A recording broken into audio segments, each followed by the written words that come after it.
Hello, ഇന്നൊരു കയ്പ്പേൻ്റെ recipe ആയിട്ടാണ് വന്നിരിക്കുന്നത്. ഒരു മീഡിയം സൈസുള്ള ഒരു കയ്പ്പ എടുത്തിട്ടുണ്ട്.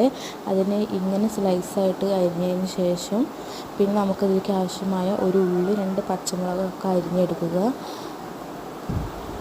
നമുക്കിതിലേക്ക് ആവശ്യമായ കുറച്ച് പുളി വെള്ളത്തിലിട്ട് വെക്കുക. ഒരു പാൻ അടുപ്പത്ത് വെച്ചിട്ട് കടുക് പൊട്ടിച്ചതിന് ശേഷം വെളുത്തുള്ളി ഇട്ട് കൊടുക്കുക. പിന്നെ ഒരു വലിയ ഉള്ളി അരിഞ്ഞ് വെച്ചത് ഇട്ട് കൊടുക്കുക.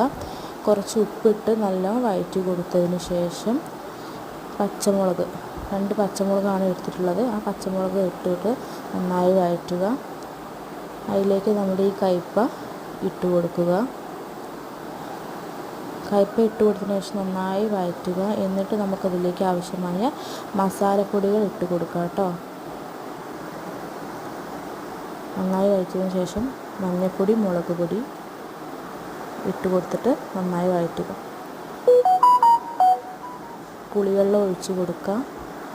പുളിവെള്ളം ഒഴിച്ച് നല്ല വെന്ത് വരുമ്പോൾ കുറച്ച് കറിവേപ്പിലയും കൂടി ഇട്ട് കൊടുക്കുക കേട്ടോ. അപ്പോൾ നമ്മുടെ ഈ ഡിഷ് റെഡി ആയിട്ടുണ്ട് കേട്ടോ. അപ്പോൾ നല്ലൊരു വീഡിയോ ആയിട്ട് നാളെ വരാം.